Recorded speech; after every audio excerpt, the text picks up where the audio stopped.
Walaikum salam.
Assalamualaikum. Just want to remind everyone to please silence their devices. We are live at the moment.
Assalamualaikum warahmatullahi wabarakatuh. Waalaikumsalam.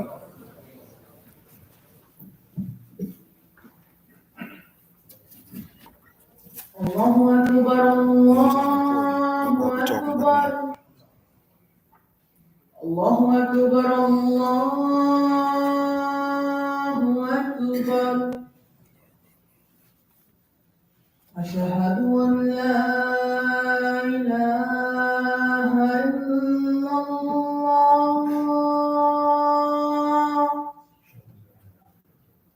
Asyhadu an la ilaha illallah.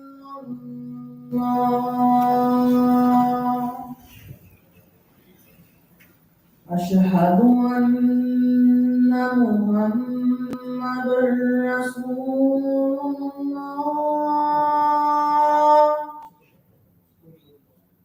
Asyhadu anna Muhammadar Rasulullah.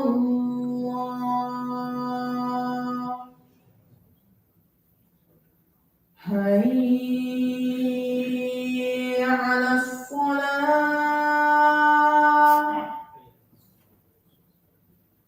Hayya 'alas salah. Hayya 'alal falah.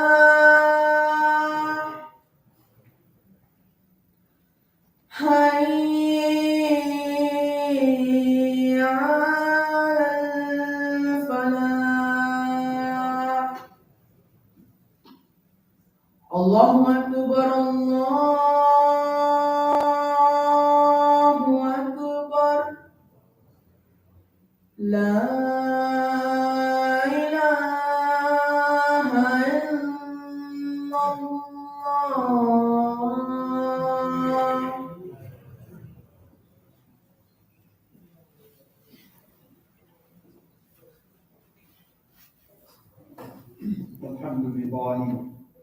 Alhamdulillah nahmaduhu wa nasta'inuhu wa nastaghfiruhu wa nu'minu bihi wa natawakkelu alayhi.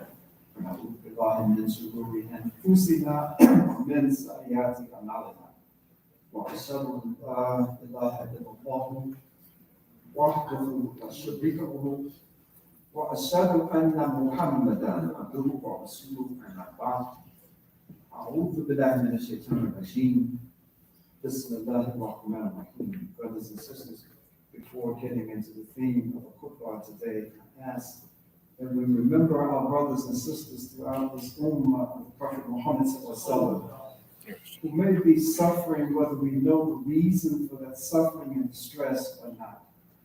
That Allah subhanahu wa ta'ala has given us dua to make a difference in the lives of each other, our own lives, and to improve the life of the people in this world, especially those who are submitting to Allah subhanahu wa ta'ala. And so I ask, and this has been kind of a constant ask of the congregation, to make dua for the Rohingya people of Burma, formerly Myanmar, and that the people, the Rohingyas, are people who have been completely expelled from their homes and their properties taken. They have been citizens, the Muslim Rohingyas have been citizens of this country now of Burma from the time almost of the inception of the country itself in the 9th century. We had the Rohingya living in this area. But now they've been driven out by the government. And now we know that millions of Rohingya people are living scattered across the world, in that part of the world. Many of them living on an island, just abandoned to an island and can't leave this island. More of them are living in the country of Bangladesh. And Bangladesh is not known for being a wealthy country, and those millions of Rohingya that are living there are living in very squalid conditions in camps. And then the latest United Nations reports about the condition of the Rohingya people in Bangladesh. They say that the overwhelming majority are starving to death. That the Rohingya, the healthy men and women, are not allowed to work. And they're living off of the equivalent of 24 cents a day. And starvation has become the plight, the condition of so many of these people who are without citizenship of any country. They're landless, they have no citizenship. Many of them have been placed on boats and told, just go out into the ocean and see whether you can come across someone or some place that would take you in. Brothers and sisters, let us remember our brothers and sisters in Niger, in Sudan.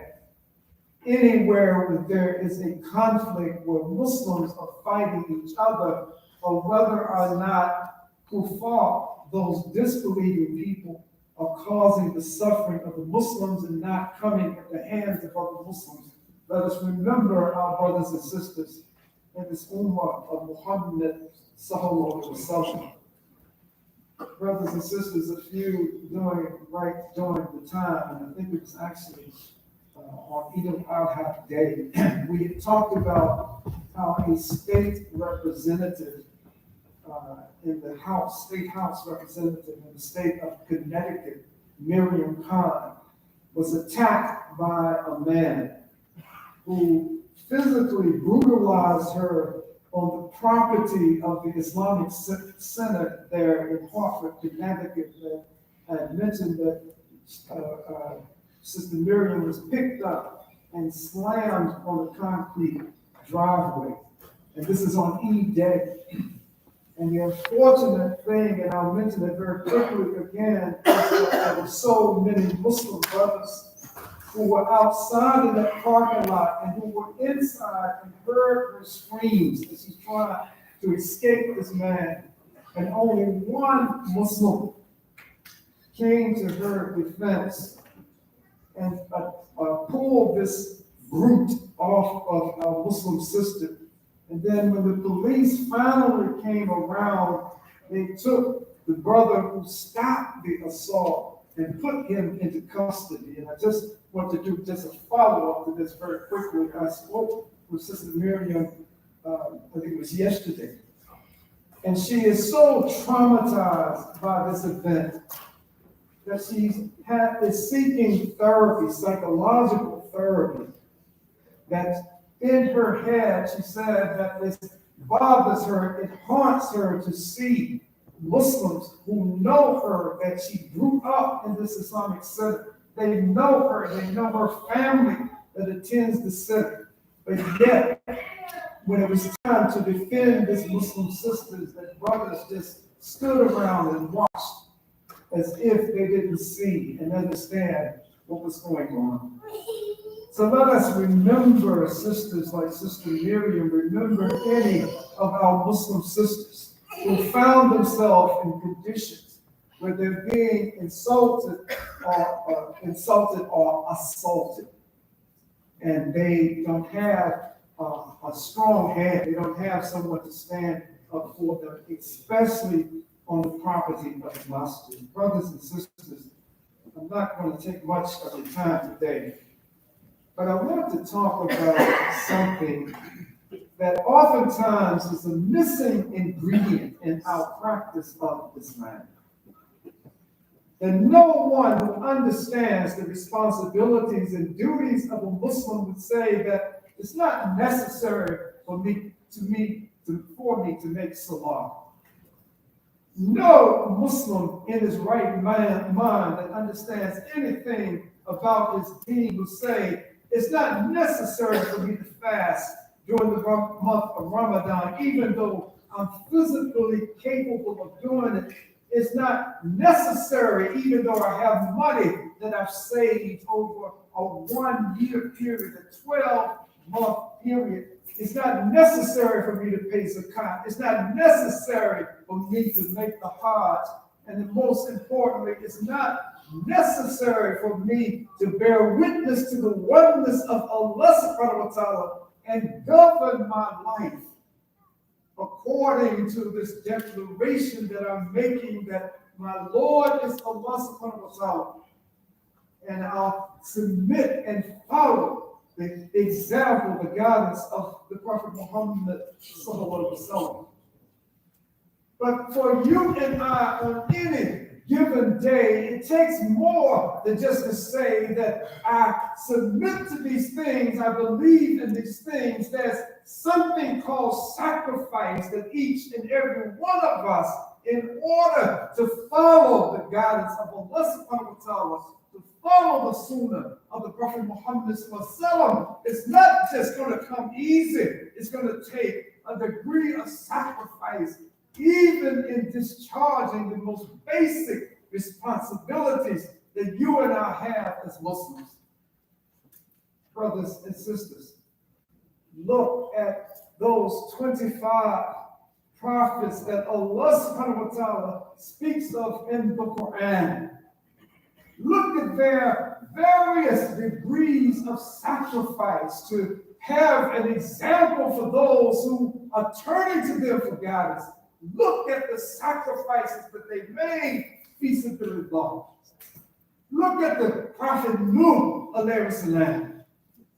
You know his story better than I. A man that preached to his people for 950 years and he couldn't even get. Allah did not decree that even his family members, that all of his family would even listen. That all of his family members after 950 years did not submit to this guidance. And Nuh alayhi salam, on so many different levels, had to sacrifice his self-identity, what he thought about himself, the love that he had for Allah subhanahu wa ta'ala, to be patient, to complete his mission, whether not a single individual listened to his call of submission to Allah or not. It didn't matter. That was his sacrifice as the leader of the people at this time. Look at the Prophet Ibrahim, alayhi salam, as we read the Qur'an, as we read the prophetic sayings of the Prophet Muhammad sallallahu alaihi wasallam about the Prophet Ibrahim, alayhi salam, what we find is that Allah subhanahu wa ta'ala gives us an example of a prophet that his entire life from childhood was one, and not just taking the easiest course of action. Standing up against the people in which he lived, standing against his father as a child who was the idol maker of the town, not backing down and being cast into a fire. The Prophet Ibrahim, alayhi salam, that every aspect of his leadership of the Islamic movement at that time was one that was couched in the sacrifice to Allah subhanahu wa ta'ala. Look at the Prophet Muhammad sallallahu alaihi wasallam's example. And we find that the Prophet Muhammad sallallahu alaihi wasallam provides us a clear, perfect example of what it means to believe in Allah subhanahu wa ta'ala, to follow his sunnah, to follow his example. Look throughout his prophetic life, and you'll find that the Prophet Muhammad sallallahu alaihi wasallam, that his example shows us that it takes sacrifice, it takes courage, but it takes sacrifice in every aspect of our lives to complete and have a completion of our deen. Brothers and sisters, Allah subhanahu wa ta'ala revealed to the Prophet Muhammad sallallahu alaihi wasallam in the Qur'an a kind of mantra, and not just to the prophets or to the Prophet Muhammad sallallahu alaihi wasallam, a kind of stanza, a kind of repeated goal and ideal for everyone who believes in Allah subhanahu wa ta'ala in the last day, Allah subhanahu wa ta'ala, which involves sacrifice. And Allah subhanahu wa ta'ala revealed to the Prophet Muhammad sallallahu alaihi wasallam, it's contained in the Qur'an, to say, Inna salati wa nusuki wa mahyaya wa mamati lillahi rabbil alamin. That surely my prayer, my service of sacrifice, my life and my death are for Allah subhanahu wa ta'ala, the Lord of the world. Brothers and sisters, look at when this ayah, how the Prophet Muhammad sallallahu alaihi wasallam fulfilled this call for believers. When the Prophet Muhammad sallallahu alaihi wasallam received this ayah, this revelation from the Prophet Muhammad sallallahu alaihi wasallam, how did he fulfill it? What was his salat about? You and I know that the Prophet Muhammad sallallahu alaihi wasallam, on the occasions when we look into the Sirah, like at the time of one of the battles, the Ghazas, that he led the Muslims in combat against the disbelieving people, what was his attitude on this one occasion when he overslept Fajr because of the day before activity? And he said to Bilal, why, oh Bilal, you called the adhan, why didn't you wake me up? And Bilal was reported to have said, I overslept myself. The Prophet Muhammad was upset that in this context of leading the Muslims, the believers in battle, that he had overslept this one time for Fajr. And not only was he disappointed in himself before he knew that Bilal had overslept as well, he's asking him, well, why did you wake me up? You know I don't miss getting up, no matter how tired I am. I don't miss it, Bilal. Why didn't you get me up? The Prophet Muhammad sallallahu in this component, this part of the ayah of my prayer, everything is for Allah subhanahu wa ta'ala. There's nothing that I do related to this deen that is not for Allah subhanahu wa ta'ala. I want to just read a very short hadith. And where the Prophet Muhammad sallallahu alaihi wasallam, and it's narrated by the Prophet Muhammad sallallahu alaihi wasallam's wife, Aisha. And she said that the Prophet sallallahu alaihi wasallam would stand in prayer during the night until his feet would swell. Aisha would ask, why do you do this, O Messenger of Allah, when Allah has already forgiven your past and your future faults? The Prophet Muhammad ﷺ responded, should I not then be a grateful slave? That Aisha radiallahu anha was reminding the Prophet Muhammad ﷺ, you're standing into Hajj at night, every night, until your ankles swell. Whether you put yourself through this, but Allah subhanahu wa ta'ala has promised you that your past and your present have already been forgiven. So why are you doing this? And the Prophet Muhammad sallallahu alaihi wasallam's response was just simply, should I be an ungrateful servant? Should I be ungrateful to Allah subhanahu wa ta'ala? How much do you and I sacrifice our beds for sleep and the last portion of the night to get up and to pray the Tahajjud Salat? And if and when we get up to pray Tahajjud, which was an every night event for the Prophet Muhammad sallallahu alaihi wasallam, how long do we stand in Tahajjud?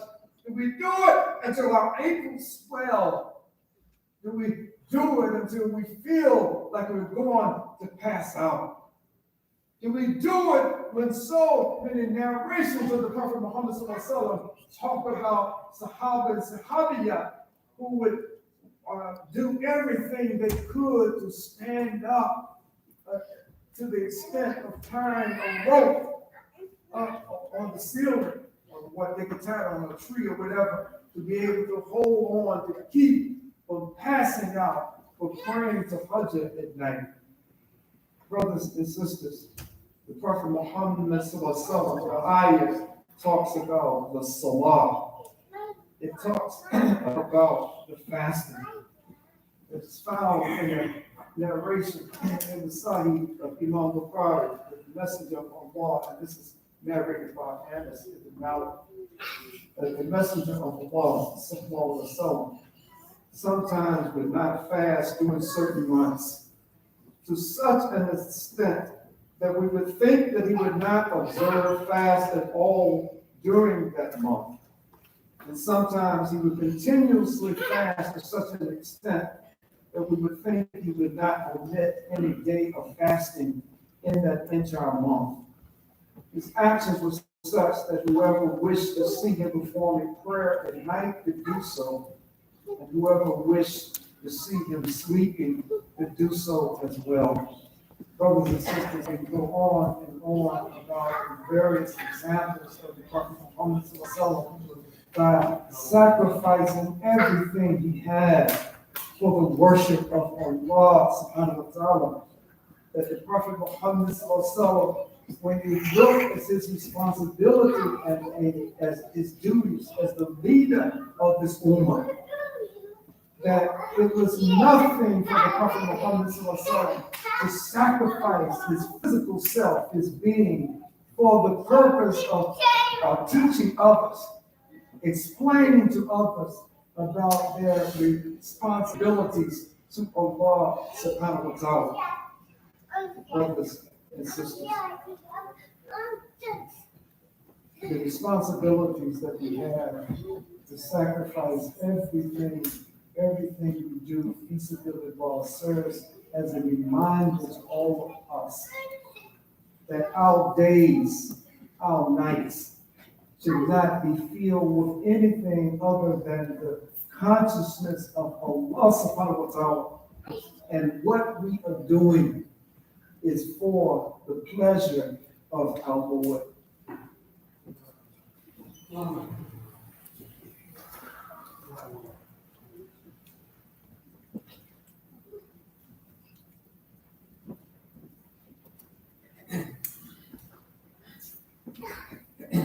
ربنا آتنا في الدنيا حسنة وفي الآخرة حسنة وقنا عذاب النار. Our praise is due to Allah.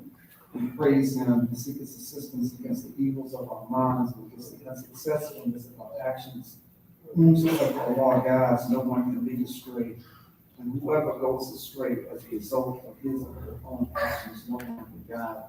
For Allah help those who help the religion of Muhammad and countless amongst them. For Allah disappoint those who try to disgrace the religion of Muhammad but not make us content. Brothers and sisters, the question that I think helps put where we are on the scale of personal measurement, where am I as it relates to following the Sunnah of the Prophet Muhammad as it relates to having an understanding of the degree of time, resources, of energy. Where am I on this scale that Allah subhanahu wa ta'ala has given us, that everything that we do should be, everything we sacrifice should be for the pleasure of Allah subhanahu wa ta'ala. That once we come to this realization, once we focus on this fact, then we'll realize that whatever we sacrifice, no matter what we donate in sadaqah, no matter what we do to help other people, that no matter what we do, how many times we make to Hajj at night, no matter how meticulous, how much we focus on making sure that we make our 5 prayers a day within the prescribed times, that there's nothing that we can do that is not counted on our record, that everything that we do is to benefit our own souls. Muslims, we are very selfish people. No matter how generous we are with our money, with our time, with our energy, with anything, we're very selfish, and that's the bottom line, because we're doing it for our own souls. We're doing it for the benefit of our own souls. Every sacrifice that we make is a benefit for our own souls. The person that you may assist in whatever you're doing, that person may get a worldly benefit, but the person given is getting much more than the person who's receiving.